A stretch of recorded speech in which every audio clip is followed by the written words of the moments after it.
It's the Fulhamish podcast, your independent voice of Fulham FC. My name's Sammy James. Welcome to the show. Today, I think this may be the best podcast we've ever recorded. Thursday Club stroke Jack and Joe show. Ultimate transfer deadline day reaction. And it was pretty quiet, wasn't it, yesterday in SW6? We don't really get involved in all the deadline day nonsense. Oh, wait, of course we got involved in the deadline day nonsense. Of course we'll have a look, said Tony Khan on Monday morning, and have a look he did.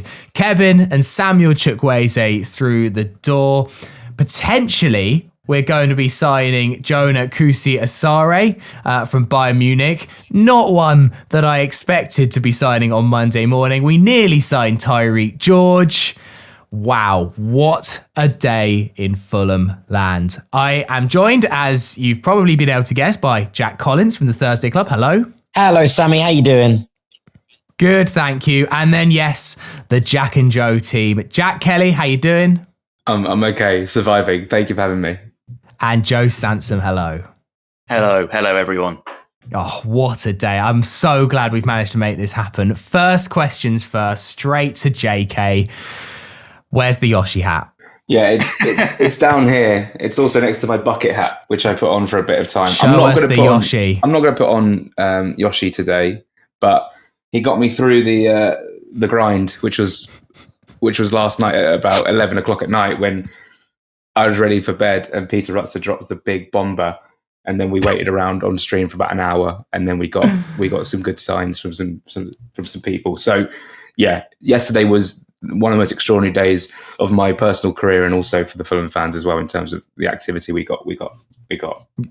Yeah, amazing work yesterday, JK. You basically were on stream the whole day. I tuned into the stream at one point and you weren't there. I was just there like, it's just Jack's bedroom. Where's Jack gone? I don't know if you just like gone to answer the door or... Put a pizza in the oven, which never got eaten. One slice. Put the bins out. You're waiting to put the bins out for like 8 hours. Those bins I'm sad the stream didn't come with you to watch us. You put the pizza in the oven, in all honesty. I feel like that would have been the content that the people wanted. Amazing work yesterday, JK. And obviously do check out Jack's Patreon and YouTube channel. He's doing an amazing job over there. And congratulations on hitting that milestone of subs as well, Jack. Honestly, you're doing a really, really great thing. And it's fantastic for Fulham to have a proper journalist covering us full time. You're doing God's work. If God was a Fulham fan, he is obviously. Pope John Paul II made sure of that. Jack Collins, let's get your thoughts. 2 in, 1 more. We feel like to be confirmed probably by the time that this is released. In terms of Jonah Kusi-Asare. We knew it was going to be busy on deadline day. It's kind of as we expected, in all honesty. We thought that Kevin and Chukwueze would happen. They did happen. And there's an element of got to be relieved that although we left it late, although we got everyone's, hearts racing and nerves shredded, Fulham did make some signings on deadline day, and we'll come on to the lack of a centre midfielder. But on the whole, we've got most of the business done that we wanted to. Yes, we have. I mean, it would be great if the transfer window wasn't just one day, wouldn't it? Like, it'd be really, really good if they opened up a window that was 3 months long, where you could get your business done, and so that everything didn't have to go down to the final day and putting deal sheets in to get deals over the line. It's something that I just think that maybe they should consider in the football world. It doesn't just have to be all in one day, because the amount of stress that goes on deadline day as Fulham fans. I saw a Bournemouth fan tweeting yesterday, and he basically was like, I've just spent the entire day watching what's going on at Fulham and laughing. And I was like, yeah, fair enough. And look, this isn't to say that this isn't good and that we haven't got the players through that I wanted or anything like that. And we haven't got quite everything I think we need, but that's okay. It's just so bizarre that we do this. I find it so incredibly weird that we just seem to truncate the transfer window into this single moment rather than just doing this business earlier. And I know that there are business reasons for this, but I do think that maybe we could all save ourselves a few heart attacks on deadline day every single year if we just did some business earlier on in the window.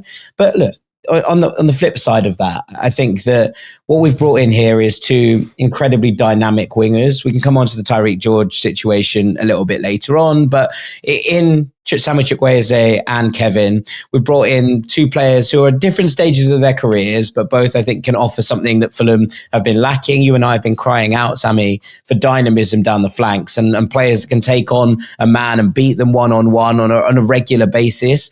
I think both of these players bring that. They're quite different in that Samuel Chukwueze is at a point in his career where, the Villarreal to AC Milan move was a big one for him. He started really hot. That kind of faded over the last year or so, and it hasn't quite worked out for him in the way that, he would have wanted it to.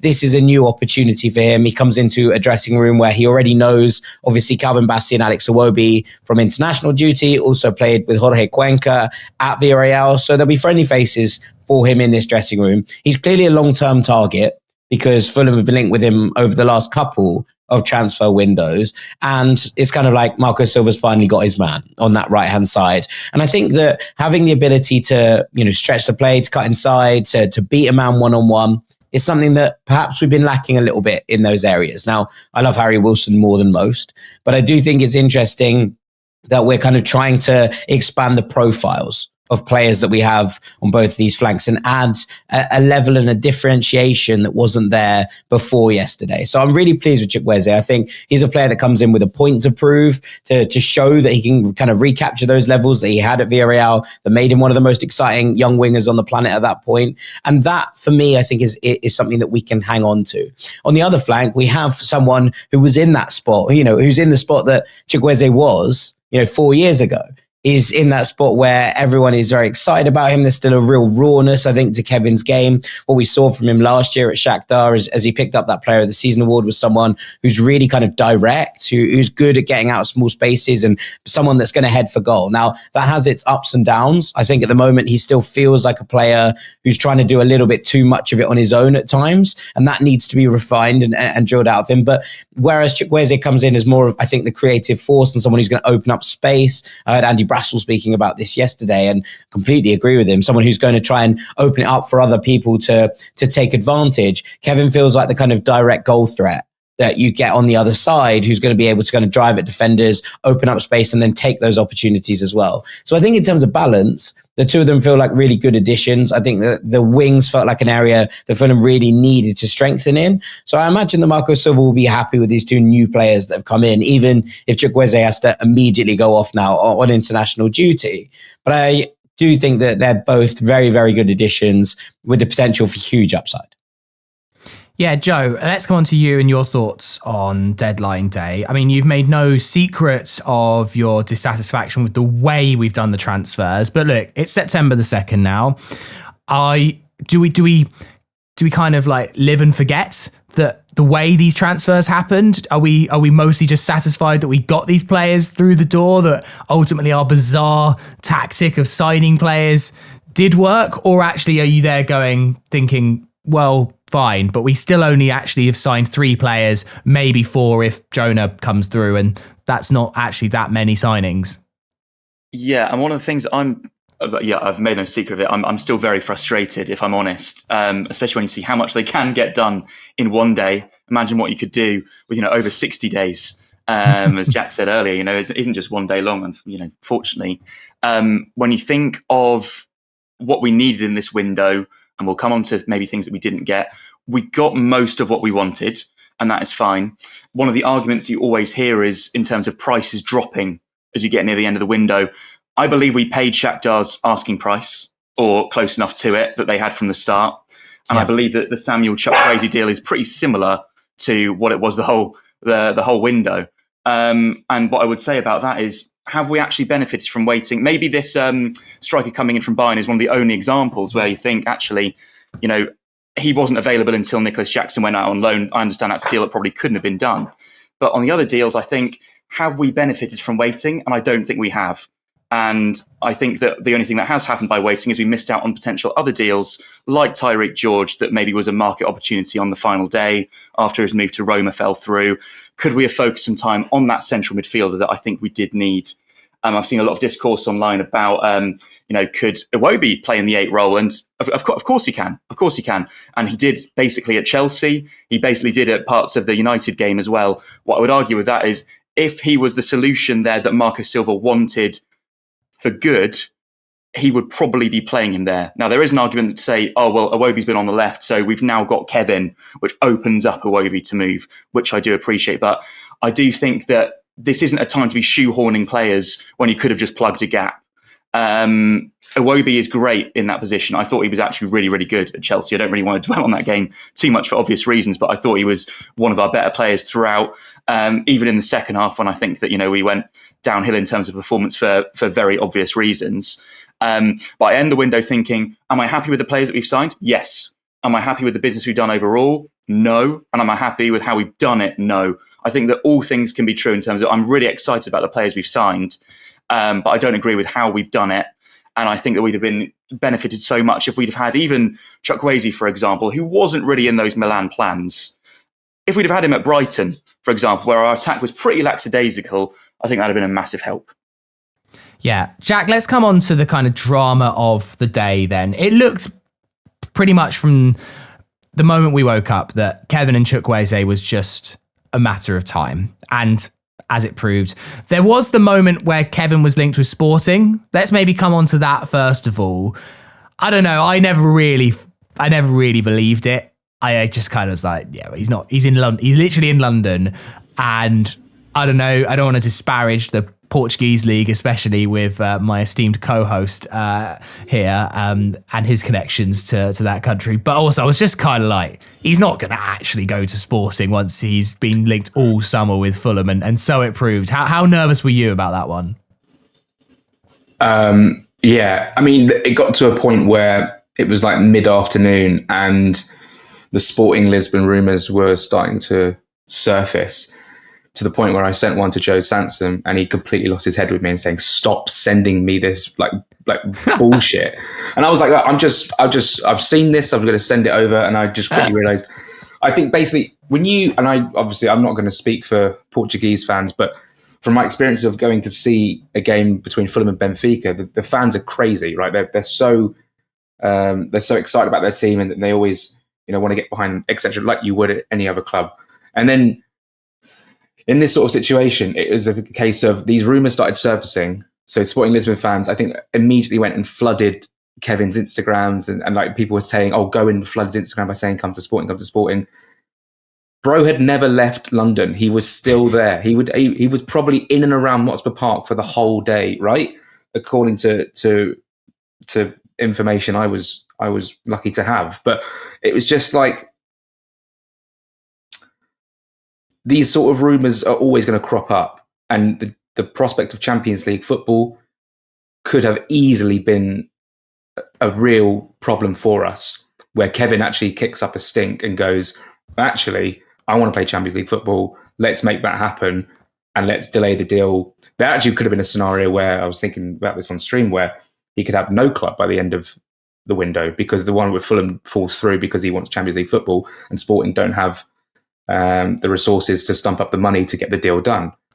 And from what I was hearing from people I was speaking to is that Sporting didn't have the money to pay anyway. In fact, they would have actually smashed their transfer record to get the deal done. Anyway, it doesn't matter. It got done. That is exciting. As a record transfer deal for Fulham Football Club. It's sort of like the moment we announced it, the fan base was on the low ebb because we just dropped 2 players.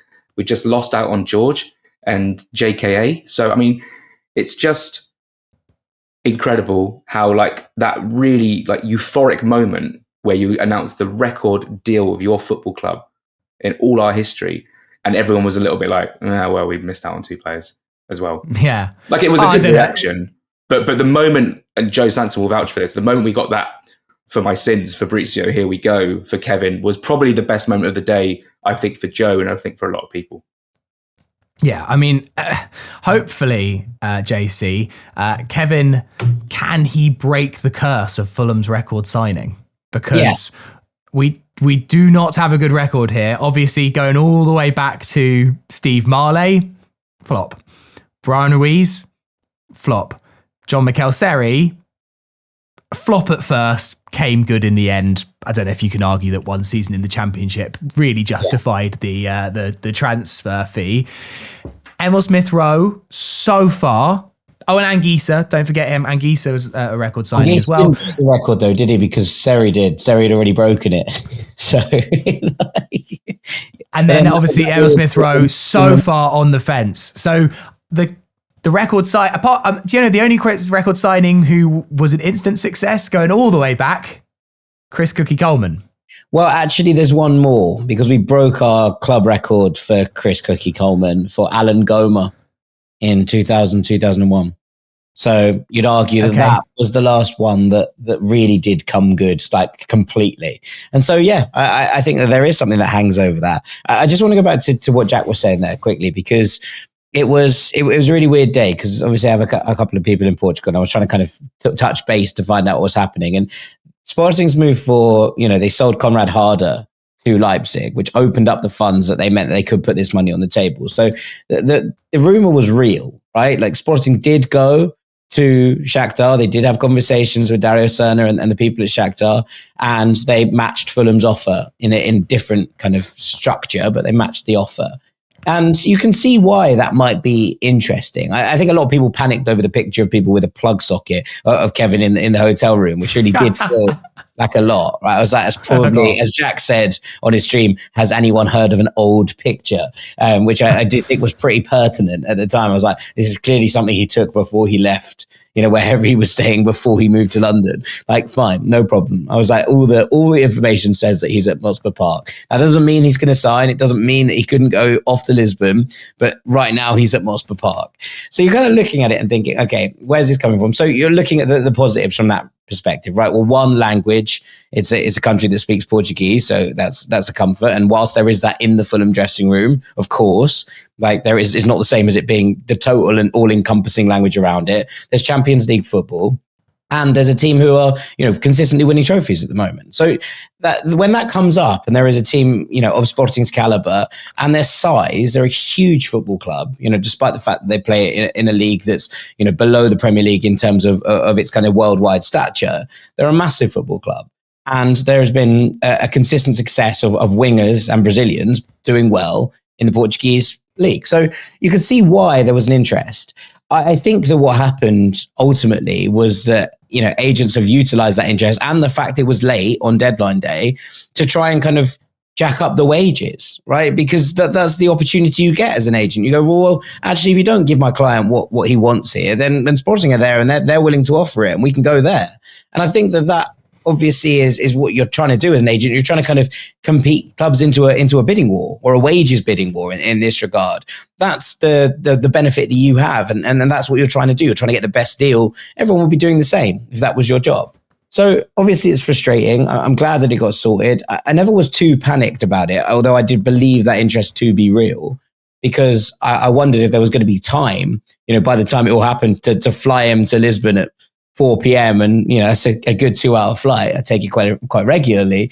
And you're kind of looking at it and thinking, well, is there going to be enough time to actually get this done? So I wasn't hugely worried about that. Those late day hijacks don't tend to happen very often. They tend to happen earlier in the window, but it doesn't mean that interest wasn't real. So I just thought it was worth pointing that out.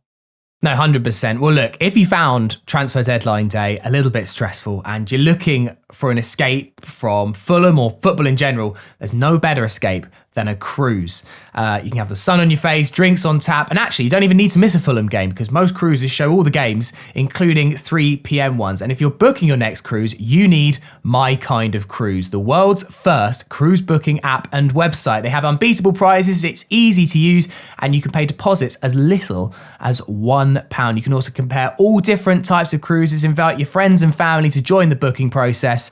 And whether you're a seasoned cruiser or thinking about your first voyage, go to My Kind of Cruise, an app founded by a fellow Fulham fan. You can download the app now from the Apple or Google Play Store, or head over to mykindofcruise.com and make sure you use the code Fulhamish at checkout for an exclusive discount. That is My Kind of Cruise, sponsors of Fulhamish for the 25-26 season. Joe, let's come on to the next transfer rumour that popped up during the day. Tyrique George. Now, this didn't completely come out of nowhere. There were a couple of vague links to Tyrique George in the days preceding transfer deadline day. Obviously, hilarious that Fulham fans sang "You're getting sold in the morning" to him on Saturday, and then by Monday, yes, he was being sold in the morning to Fulham. We were linked with a £22 million bid for the young English striker come winger. Obviously, we all know him quite well because he scored at the Cottage last season in fairly heartbreaking circumstances. I didn't really know what to think about this transfer. I was kind of like, yeah, but also no. I really wasn't sure. I think obviously like young player, 5-year contract, probably a big potential, no doubt. That's exciting. But I was also like, 22 million, it all felt a little bit random, if you ask me. I wasn't gutted when this didn't happen. But at the same time, any signing's a good signing. And I did like the direction of signing someone young that had potential. But I don't know, what were your thoughts on this? Similar when it broke in terms of thinking, just wasn't expecting it. I know there was a tweet that set my head to the moon just after the Chelsea game when I saw we were linked to, and I was like, I've literally just left Stamford Bridge and I don't want to see this guy ever again as part of that game. You're right about that goal back in April. Probably one of the only things that I think of when I think of him, because I don't think I've seen enough football from him personally. Obviously, very limited minutes for Chelsea so far, understandably, with the amount of players they've got, with the big squad they've got, especially in attacking options. I thought he was okay when he came on Saturday, for what it's worth. And it sounded like one of the rumours was that Marco Silva had basically greenlit the move following that game, which I found very funny because he obviously came out after the game and was moaning about transfers again and was probably just like, just get me any of them and we're good. I thought that it was an exciting deal in terms of it being a young signing, like you said, Sammy, on a permanent deal, because it's something that we don't have enough of. I think it's something that we did deal with quite well yesterday, actually, overall. The age profiles of all signings were probably going on the right path versus what we've been doing previously. And this would have been one in particular. The fact that you can play all across the front line would have been a benefit. I do wonder if this one had got over the line, if we'd still be signing the striker as well. I don't know, because obviously he can play as a number 9. I don't think they're necessarily linked. It actually sounded like it was more linked to the Harry Wilson deal, which we haven't spoken about yet, about him potentially going to Leeds. Now, I've been reading this morning as much as I can about the Wilson one, because it sounds a bit odd in terms of there's different stories coming from Leeds and from Fulham in terms of exactly what happened. Fulham's side of the story seems to be they told Leeds to do one mid-afternoon yesterday when Jack was tucking into his second slice of pizza. But the Leeds side of the story is that Leeds and Fulham had signed a deal sheet, as had Wilson, and were aiming to try and basically hash out a deal. So it's a very weird one, but it does feel like this was tied to it. Whereas Chukwueze and Kevin sort of sat separately. We always wanted those two wingers, but if we were to get a third, which I suppose would have been George, did that tie into Wilson or potentially Adama, where there was one rumour about him going to Forest, leaving. I was sad when it broke down, because I was excited about a permanent young attacking signing with potential. Do apologise for the bark.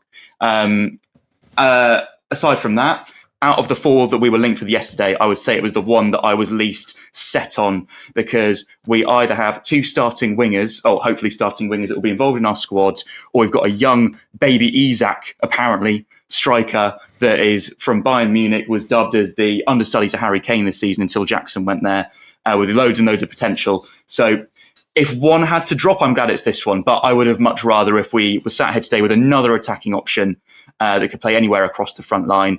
And I think most importantly, on a permanent deal. I think one thing that we haven't spoken about, which is really interesting, is that this Francis fella on Twitter has called absolutely everything.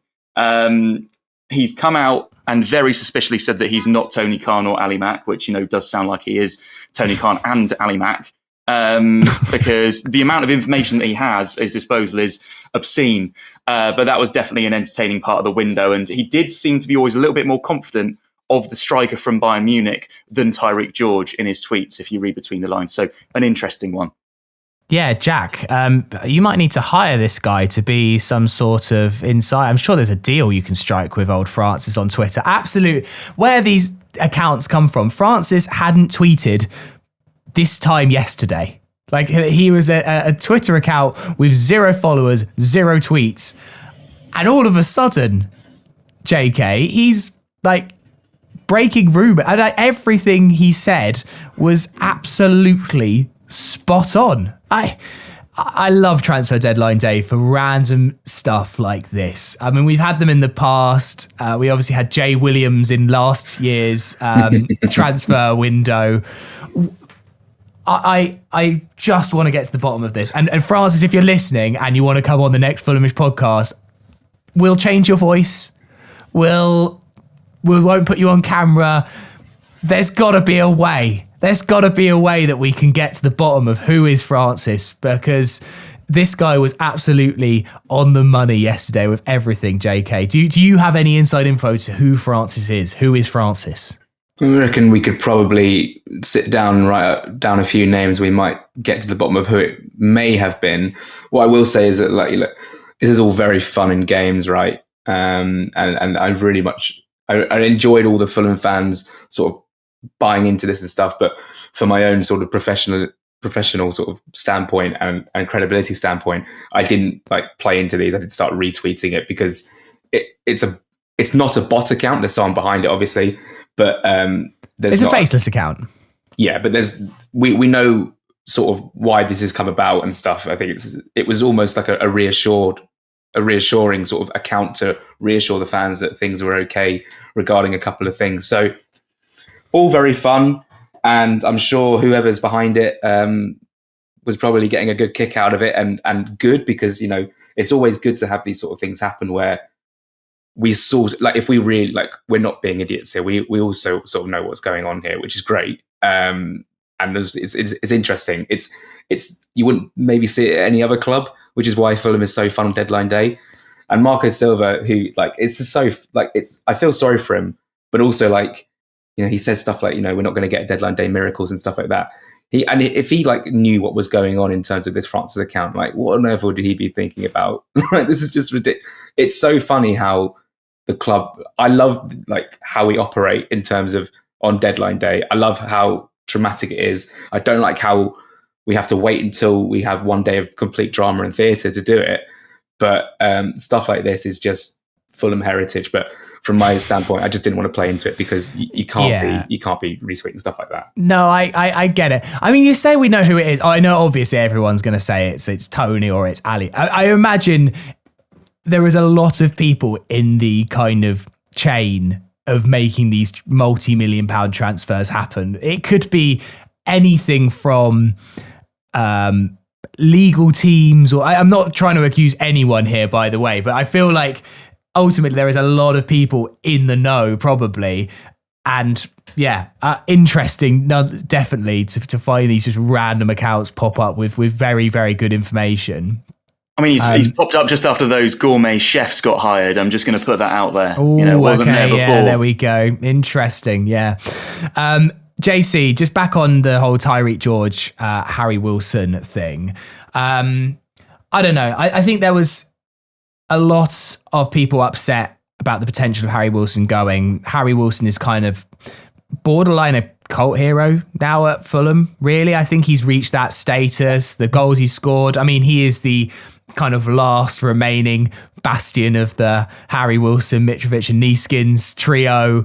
At the same time, with my cynical business hat on, he's 28 years old. He's got a year left on his contract. We got offered actual money for someone that could very easily walk away on a free, who has obviously had amazing moments at Fulham, but has also had long periods of not doing an awful lot. We could have taken the Wilson money and bought a young up-and-coming striker and mostly got that deal funded by another club. I don't know. It's very head versus heart here. I didn't want to lose Harry Wilson. I'd have been gutted sitting here and discussing the fact that Wilson's gone, because I just love watching him play and want him to succeed so badly. I mean, it would have looked terrible for my preseason prediction of him being player of the season and then he gets sold to Leeds before the season starts. If he'd been Leeds' player of the season, I don't know. Who knows? Anyway, your thoughts on the whole situation? Yeah, I'm completely with you. It's very head versus heart here. And look, Harry Wilson's probably my favourite Fulham player, right? So the idea of selling him is anathema to what I want to see. I'd love to see Harry have that kind of breakout season. But as you say, with my head on, with Harry on a 1 year left on his deal, if there is an opportunity, look, if he's going to sign a new contract, then that's fine. I just don't really see it. Harry Wilson, as you say, is 28 years old. He has an opportunity here where if he runs his contract down and he leaves at the end of the season, he'll get that one last big payday somewhere because he's going to go as a free agent. And I wouldn't blame him for doing that because it's a short career. We all know how this works. But it does feel like from a kind of maybe not even a business perspective, from a kind of squad churn perspective, perhaps, if you were to get rid of a 28-year-old for a fee and bring in, a young, hungry player who has a massively high ceiling, from a football club perspective and from a kind of turnover perspective, that makes sense. Now, that's withdrawing all the emotion from it. And you can't do that because football is an emotional sport. And so am I sitting here today very glad that Harry Wilson is still a Fulham player? Yeah, of course I am. If I was to put a number and a name on the back of my shirt, it would probably be Wilson 8, right? I thought you said it was going to be Kevin 11. Yeah, well, that there's a lot of things that need to happen before Kevin 11 is going to be a thing. But I'm sure at some point we'll get there. But I asked my friend Harry Brooks, who's a kind of one-on-one football coach and works with a lot of kind of top young players, about Tyrique George yesterday when it kind of broke, and he basically just said, he's a player with unshakable belief to make something happen when he has the ball. He has no fear. He needs refining, but you'd much rather have that special instinct that needs refining rather than trying to build personality into a player. He's the kind of person that will bring out a few wow moments. And in the past, I've seen Harry say, he was talking about the Alejandro Garnacho to Chelsea deal. And he was like, if you don't think you could coach Tyrique George into being a better player than Alejandro Garnacho, then I don't know what to tell you.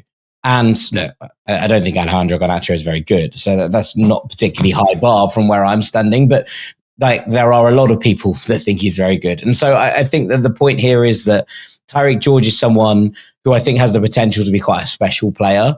And the idea that we were picking him up at that kind of fee, as Joe pointed out earlier, someone who's versatile, can play across the front line. I think he's better from out wide than he is through the middle. I'm glad that we're sitting here and talking about the fact that Harry Wilson remains a Fulham player. But I think in a couple of years' time, we might look at the Tyrique George transfer that fell through on deadline day and be looking at it and going, we really should have done that. We really should have done that. And that's where I'm at on all of it. And I think you can have both sides of that argument. And I think you can feel both ways, right? There is something about having players who are close to your heart and special and who, mean something to you. And I think that Harry Wilson means a lot to all of us, considering everything that went down last season. And that fact that he's just always felt like he's got a bit more to give, that actually there is a player in there waiting to be unleashed, that if we could see, 100% Harry Wilson for an entire season, we could be witnessing something pretty special. All the way back from those days early on where we was whacking in free kicks and we were looking at him and going, wow, what a player. He looks like he could go right to the top of the game. There still feels like there's something in Harry Wilson that we haven't seen that full potential unleashed on a regular basis in the Premier League at the very least. But the other part of me thinks, okay, we're talking about a player here in Tyrique George who I think might well be very, very special in a couple of years' time. And that's a weird dichotomy to be struggling with. Just on Tyrique George and how it broke down at the last minute, there is a scenario, and I'm not saying I've got any intel, I have no idea, it's just pure opinion, that with AFCON, and we're going to lose Iwobi and Chukwueze as wingers, and obviously Bassi as well, there is an option to maybe explore this deal in January, if there is money on the table to go for it. I mean, it really was the final hurdle that sort of let us down here in terms of time running out. And if we got all our ducks in order, and we sort of sat down in 2-3 weeks' time and went, and we're disappointed about George, but why don't we offer the exact same sort of stuff in January, exact same sort of money, depending on sort of the progression he's made over the season, and see if we can get this deal done. Because at 19 years old, a young English winger, it sounds incredibly exciting, and I was actually really excited about it, and obviously disappointed that it fell through. But like what we did with Samuel Chukwueze in January, where we were lined up to get him and it didn't happen because we ran out of time, and then we go in for the next window and we get him on the last day. why don't we do that with Tyrique George, or at least explore that option? Because he's still young. We offered him a 5-year deal apparently, and he's only going to be 4 or 5 months older than he is at his current stage. I would definitely try and explore that, and then it would plug a gap that we would be missing through Iwobi and Chukwueze, depending on obviously where Iwobi is now, where his position is in this squad this season. It's still an option that he can play on the left hand side. So it's another wide option who can play down the middle. I like players who are versatile. Marco Silva likes players who are versatile, and that sounds exciting.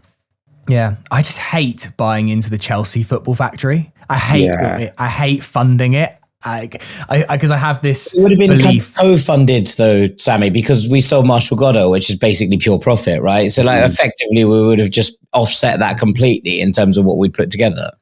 I just hate that. I feel like if football came together and just said, look, if we just stop buying Chelsea's players, we'd actually bankrupt them. Like if football just came together and just resisted the urge to buy all of Chelsea's amazing, web of players, we could actually just send them into oblivion. But obviously no club can resist paying 20 million for Armando Broja or Chukwueze or all these players. I feel like if we all just came together as a collective, so when Fulham buy into it, I'm like, oh, for God's sake, we're just as bad as everyone else. Speaking of exciting up and coming players, Jonah Kusi-Asare, not someone I was hugely aware of. Now I'm basically his biggest fanboy, baby Isak himself. JC, I've got to come to you on this one. I enjoyed, one of your greatest traits, JC, is I feel like I could name pretty much any player on planet Earth and you got a decent opinion on them. But I enjoyed how you put in a group chat last night. If anyone's trying to tell you that they're an expert on Jonah Kusi-Asare, they're probably lying. I feel like when you're saying that, then this guy is fairly under the radar. But he is highly, highly rated. We don't know if this deal is done yet at the time of the recording, but it's looking good. There is apparently a loan fee of 4 million. Initially, it was going to be a loan fee of 4 million with no option, which felt like the weirdest transfer ever. Like, cool, we get to pay Bayern Munich to develop their player. That seems like a good deal. Then it came out, Peter Rutzler said that there actually is going to be an option. It seems like, however, though, Bayern have protected themselves, if this deal goes through, with a buyback clause, presumably so that if he does turn into Alexander Isak, they can make sure they see a little bit of that money or get the player back themselves. I think that as long as there is an option there, this is incredibly exciting. It feels the problem that we've had all summer. We've talked about who wants to come to Fulham and be third choice striker. An 18-year-old of exciting potential who could potentially get some cup minutes and some runs out and really challenge Raul and Rodrigo feels like the perfect option, really. It's what you need in terms of it gives you a third striker, but also means that they're not champing at the bit, expecting to start against Leeds next Saturday. Yeah, I mean, I think it's a really interesting deal, this. And I wonder how Marco Silva works with it, because obviously he has two strikers that he trusts and rotates in most games. This is something different. And I don't think that, an 18-year-old with this amount of potential is going to be that pleased if he's just not making the match day squad week in, week out, right? And if Fulham are looking at trying to actually make this permanent, to activate that option, as you say, and potentially bring in a young superstar, then you're going to have to give him minutes. And who kind of drops out to give him those minutes? That, I think, is the really, really intriguing bit if this goes through. I said yesterday that I didn't think that almost anyone would be able to give you a description, or at least kind of a dialed in talk about Jonah Kusi-Asare. But the one person I do trust in these kind of situations is Jacek Kulik, who is better known as Football Talent Scout. And I was reading his report about Kusi-Asare when he was 16 and still at AIK in Sweden. And he compared him to Tammy Abraham, which I think is probably a more attainable kind of place to be than calling him baby Isak at this point, as much as I'm kind of intrigued by your excitement. But I think that, even at that age, people were talking about the fact that he is kind of tall, strong, able to get in behind. His off the ball movement was really sharp. And that he was a really complete kind of player, even at the age of 16 when he made his debut in the Allsvenskan. Now, we've not seen all that much of him at Bayern. I know that you were excited about his goal in pre-season against Tottenham, but it generally, he was on the bench, I don't know, 10 or so times last season without getting a taste of action before he came on against Mainz. And he basically was able to just come, he came on, I think, in 2 games last season. He's played a little bit for the Bayern second team. He's had a very, very good record in the youngers and in the kind of youth age groups. But when you're kind of looking at it at this point, the fact he's 18, he's 6'4", he moves like he does. We saw that in those preseason games. That I think is really exciting. Now, there's so many questions about this, how you make that step up to senior football, how you deal with the physicality of a league like the Premier League. But I think that in terms of bringing in someone with potential and, someone to excite, the fact that there's an option on this, I think, is the game changer. Because if there's no option on it, then, as you say, it doesn't make huge amounts of sense. And especially with kind of strikers looking through. And look, we saw Callum Osmond leave the club earlier in the summer. And we talked about this on the Thursday Club, that last year when there was a potential opportunity for a youngster to get minutes, instead of going for Callum Osmond, Marco Silva decided to put Carlos Vinicius back on the bench at that moment. And that was probably the straw that broke the camel's back in terms of his departure for Celtic this summer. Now, you kind of come to it from a different angle, and you'd be arguing that when it all fell through yesterday, I saw a few people being like, okay, it's fine. Aaron Lapalo B might get some minutes, might be utilised as that third striker, and that might incentivise him to remain at the club. But I think the option potentially changes it, because if you bring in someone who potentially has a higher ceiling, and there's a lot of people in Germany very, very excited about Kusi-Asare. And I think that potentially changes the angle of attack on this one. And if that is a thing, I couldn't see Marco giving him particular minutes if this was a straight loan deal. But if there is an option in it, maybe that really does change the way that Marco sees this and the way that that Fulham utilise Kusi-Asare over the course of this season. I mean, Joe, I guess the good thing here, and with all of our signings, it's a bit of a change of strategy, really, because previous windows, it's all been about experienced Premier League players. It's been your Iwobis, it's been your Sanderbergers, it's players that have been there and done that. We have signed, 4 players that have basically not really played in the Premier League, but obviously Lecomte isn't really one for the future. But in terms of Chukwueze, in terms of Kevin, in terms of Kusi-Asare, these are 3 players who are young, raw, but could grow. I'm quite excited about that change in direction. And someone like Kusi-Asare, for me, feels like if next summer we're in a situation where Rodrigo Muniz is getting big bids and potentially leaves, unlike this summer where if Rodrigo Muniz had left, we'd have been screwed. Now, maybe if you develop Kusi-Asare, plays in the cup game, scores a couple of goals, starts getting a little bit into it, maybe it's a little bit less scary, and it's just future planning. It's what Fulham should be doing, right? Is building players for the future so that maybe in 1, 2, 3 seasons, they're actually turning into players. Exactly what we did with Rodrigo Muniz. It's just been something that our transfer policy has not really had in the last few years, because we've been trying to establish a key core of players that can keep us in the league. Completely agree. And even on that point about the striker coming in, when you factor in as well that Raul's out of contract next year, you could get to a situation where if Muniz is wanted again elsewhere and Raul isn't extended, for example, and obviously there would be a reason if we didn't extend, it probably means that he has maybe not been at the level that we wanted this season based on age. It's going to happen at some stage where he drops off. This sort of does future-proof that. Like you say, we have the option next summer of making this deal permanent and bringing in another player. And I've got a list on my screen that someone sent me earlier, and it's true. When you look at the 4 players that we have that we brought in, and then you also factor in the players that have left the club, the age differences are very clear. To quote Marco Silva, clear.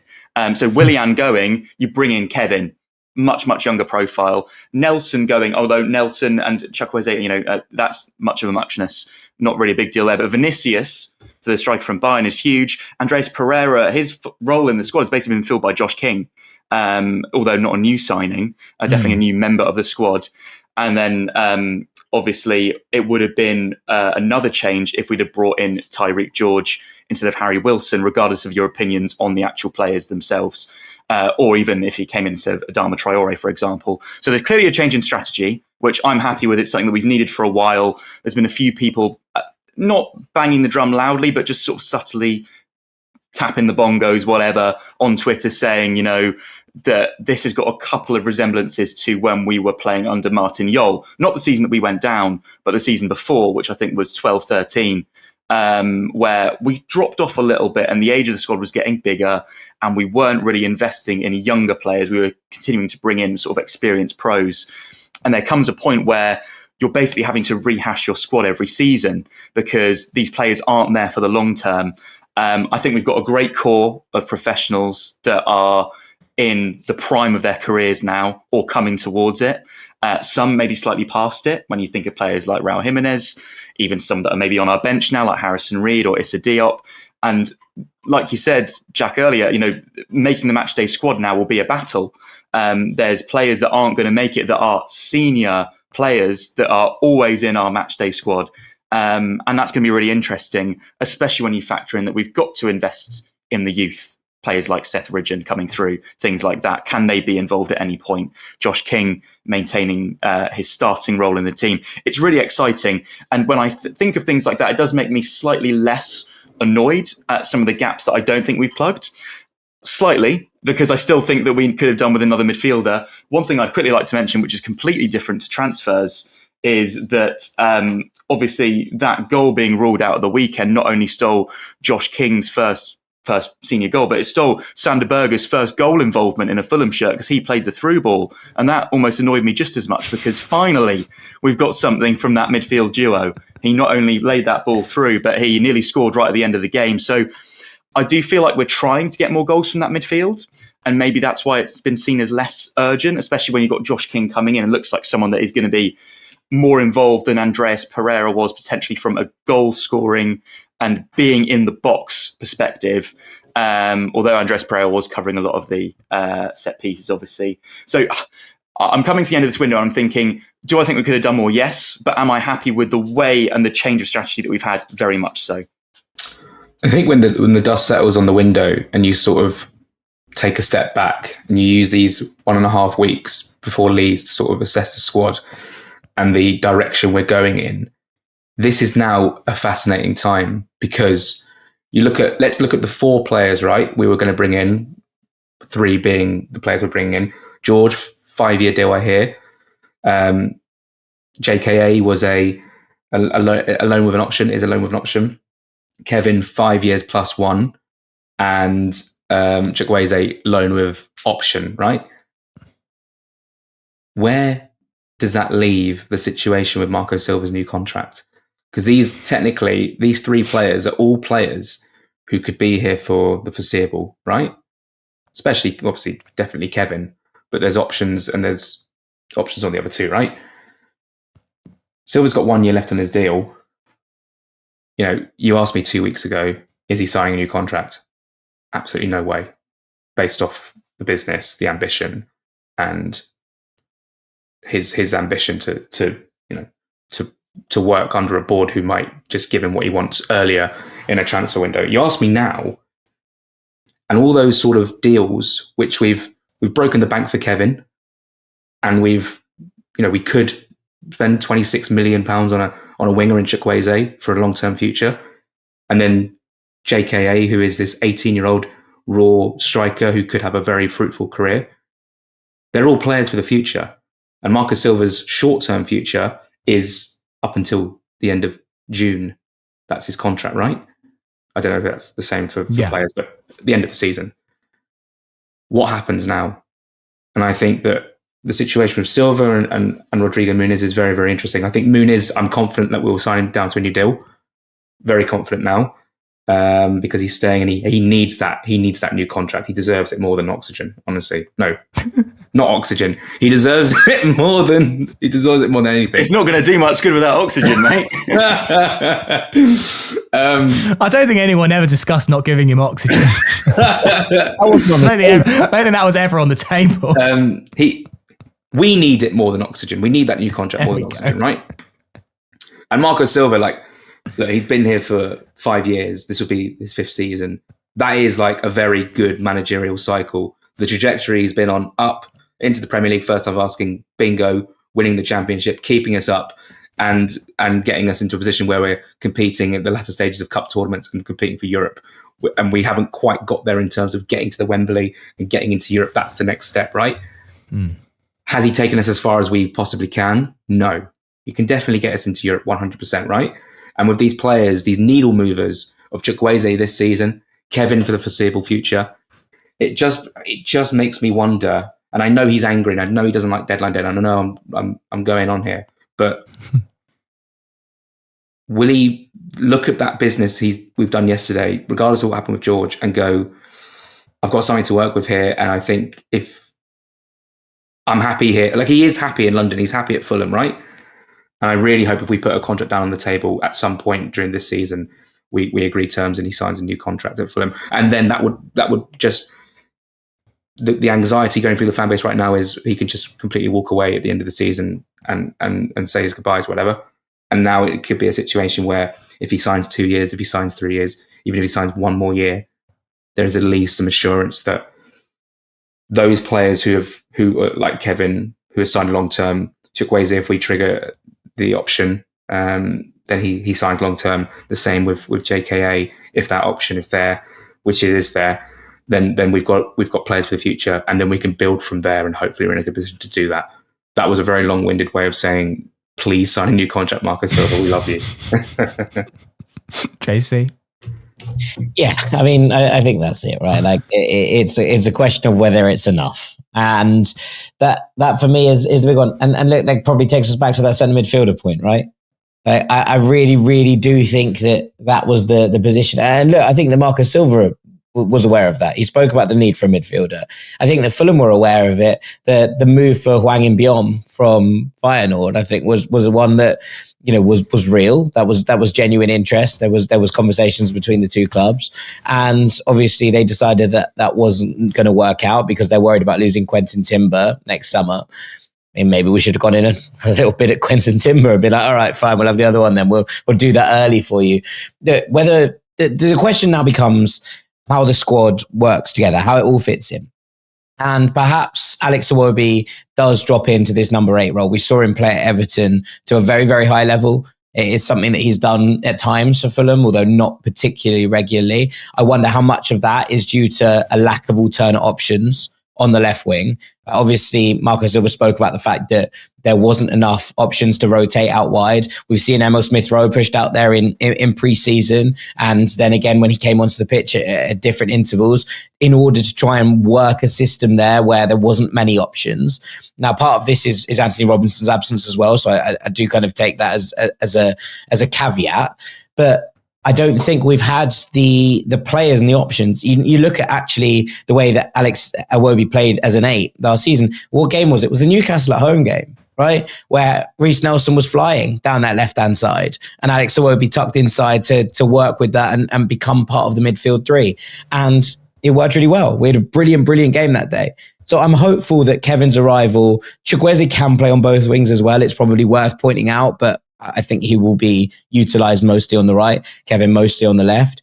That, I think, is the thing that you should look at here and say, well, if that opens up Alex Iwobi to come inside, maybe that's the answer that Fulham need in the short term. As Joe said right at the top, I don't think it's ideal. I think you'd still have, you know, in a perfect world, you'd have different options there. And perhaps the Tyrique George deal that we were looking at that point was, in fact, to be able to have 2 players who can play on that left-hand side so that Iwobi can move in there permanently and he's not being asked to kind of rotate positions within game. But I do think that overall, we're stronger. I still think we're one short in there. I would have really, really loved the move for Hayden Hackney. I know that Middlesbrough, you know, basically said that they weren't going to sell after Finn Azaz went to Southampton, but I think if the right offer, they probably would have done. I think that Hayden Hackney made it very clear that if a Premier League team came in for him, that he was willing to leave and that he wanted to take that opportunity. And we haven't really pushed the market on that one. There is an element of frustration, I think, in terms of how it's all gone down. With the players that have come in, I'm happy with them. I think that they're all potentially players that can make a serious difference to this football team. I think we're still a couple short. I'll be giving it a sort of 6.5, 7 out of 10, probably in that kind of world. Cool. Well, look, it's been an incredibly busy deadline day after an incredibly quiet summer. it is September the 2nd. We now know how many players are going to be here next season. Would love to get a final grade from each of you as to how you rate the summer's business overall. Let's ignore how we did it and just look at the overall, what the squad was at the end of last season, what the squad is now. Joe Sansom, I'll start with you. Give it a B. If I'm just looking at the squad versus last time, I think for it to get higher, I'd have been looking for a midfielder, like Jack said. If I'm being completely honest, and I don't know if I'm in a minority here, I think that throughout the window we've actually probably needed 2. So I'm just very distracted because we've just announced a player right live. What a bomber that is! Oh, here we go.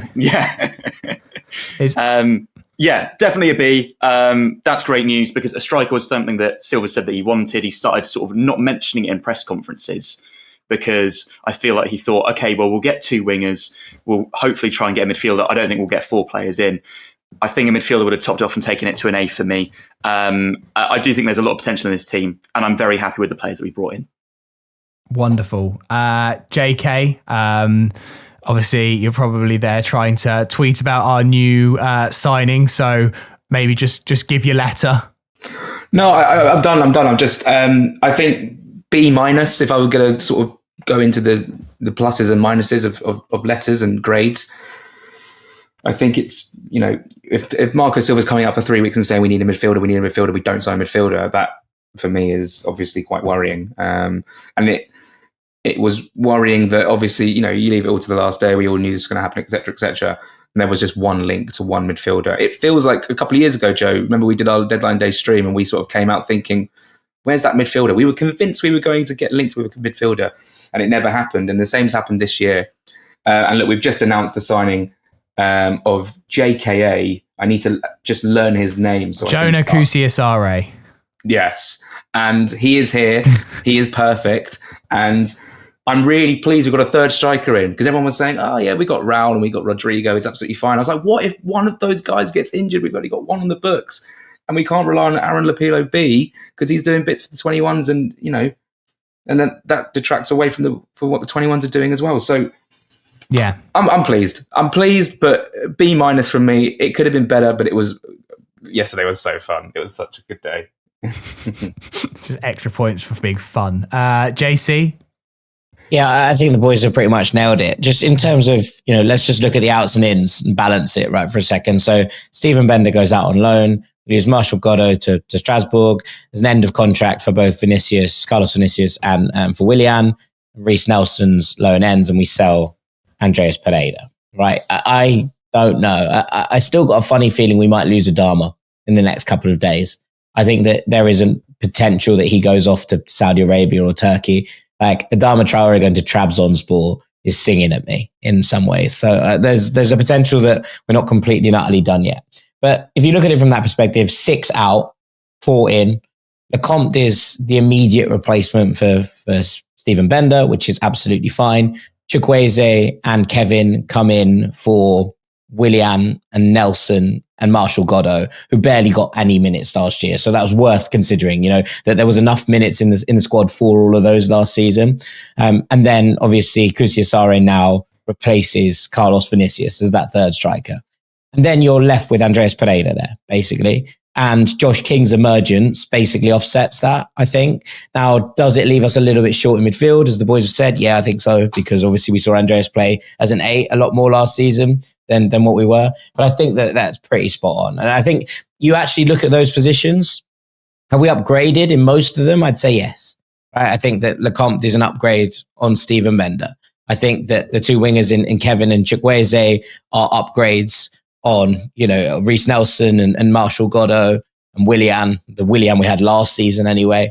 The only question you'd have is Josh King over Andreas Pereira, considering Pereira's output. But obviously everyone's so excited about Josh King and there needed to be minutes for him this season if he was going to progress and become the player that we all think he can be. So yeah, on the whole, I think the squad is better than what it was last season, although I think that we're just a little bit short in that midfield. So I would be giving it a B. Yeah.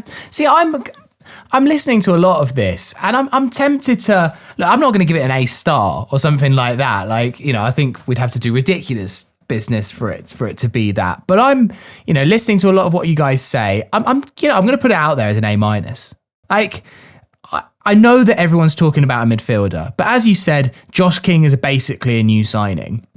And given that we now have a large amount of wingers, Alex Iwobi can drop into the 8 position that was always touted for him, and that I think is his best position. I think it's been a struggle for him on the left wing. I know that he has his good moments there, and he's had some good displays there, but I'm excited to see him drop back into the 8. So kind of in a weird way, we have signed midfielders, and if we'd have signed another centre midfielder, I don't know where that leaves Alex Iwobi, because suddenly you've got an awful lot of bodies to please there, let alone the Harrison Reeds and Tom Kearneys of the world, who basically would have almost been struggling to get into the matchday squad. So I think we've upgraded. I said a few weeks ago that I was going to wait until September the 2nd to judge it. I'm happy with this squad. I think we've had a good start to the season, and were it not for some atrocious refereeing, I think we'd be comfortably mid-table. Yeah. So, yes, okay, I know we're in the relegation zone, but we had a very, very tough start, and some weird things happened in those 3 games. I'm hoping that, we're in a bit of a spot here, and if we don't get results against Leeds and Brentford, this season could turn really ugly really quickly. But I do think the first 3 games were slightly out of our control. I genuinely think that we've got everything done. And yes, the only way that you would grade this down is effectively how we got there, which was a weird, stressful, why did we put ourselves under this pressure? And Joe, you nailed it at the start. I don't really understand what we gained from doing all the business on deadline day. I really don't understand. We paid the asking price for Kevin. We got Chukwueze on loan when it didn't really feel like Milan needed a replacement for him. Kusi-Asare, you're right, that did feel like a deadline day one. So did Tyrique George. It was always going to be some business on deadline day. I'm just not 100% sure why we waited so long on these ones, particularly as they've been linked with us for weeks. But we got there in the end. And for me, that makes it an A, because I genuinely think we've covered all bases.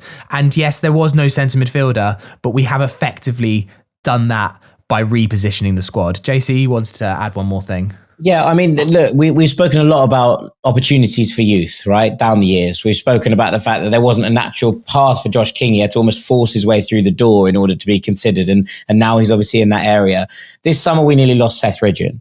And I don't want to go on about it, because obviously 16 years old, and there's a lot of difference between playing in the young age groups and making that jump up. But Fulham are convinced, and there's a lot of people around the club convinced, that Seth Ridgen has the capability to be a star, right? To be a genuine Premier League player for many a year to come. There is, a question, and we talked about the different pathways being blocked, etc. If you bring in someone who's a 24-year-old centre midfielder, who's going to be able to play for the next 8 years, are they blocking that pathway for Seth Ridgen potentially? Now, I'm not saying we should be gambling all of our chips on a 16-year-old, because I think that's wild. And if it was up to me, I still would have brought a midfielder in. It might have been a slightly older midfielder, someone with a little bit less of a kind of a runway, in order that opportunity arises when the time is right. But I think you have to be wary of it. And I just thought it'd be worth pointing out that, maybe this is the opportunity. Maybe there are games in the cups, etc., when we are rotating, where Seth Ridgen, who, was nearly prized away, and Fulham decided to, and were able to kind of lock down to a new contract to be able to continue his career here, gets those opportunities and sees that there is a pathway, because otherwise in 2 years' time, he's going to be off. And how many times have we seen it? Where Harvey Elliott disappears, or Fabio Carvalho disappears, or these young players that we're really excited about disappear because the pathways aren't there for them in the same kind of way. And hopefully this is the start of potentially those opportunities opening up, with Josh King kind of banging down the door. Yeah, I just want to give both of you a final word. Joe, the window is over. Joe Sansom now on Twitter will hibernate until January, until the next window. It's September the 2nd. What's your final take? Yeah, well, I said to Jack that I had someone come up to me at Brighton away, and just there's someone that I sit near in the Hammersmith end, so I hadn't seen them since May, and they just said, "Mate, are you all right? Are you genuinely okay?" And I was like, "Yeah, I'm fine," but I was thinking, okay, maybe I need to take a bit of a chill pill. I certainly will now that it's over. I'm delighted the transfer window's over. I tweeted as such yesterday evening, because I was just very stressed that we weren't going to get what we needed to done. But now, where are my thoughts? My thoughts are that we've got a great manager and a great squad. If you haven't yet heard Chukwueze's interview on the website, I recommend it, because he laughs when they ask him if he's spoken to Marco Silva, and basically says he's been speaking to me for hours. And I can imagine that. And I think that we're in a very fortunate position right now. We've got 2 massive games coming up after the international break, which I don't really want to think too much about now. But I'm very relieved that Harry Wilson is playing for us rather than against us on the 13th of September, which would have happened. We also obviously need him against Brentford for obvious reasons. Yeah. My thoughts are, we got there in the end. I never want to see it happen like this again, ever. I would be fuming if it happens like this again. I think the deadline day fun is fun.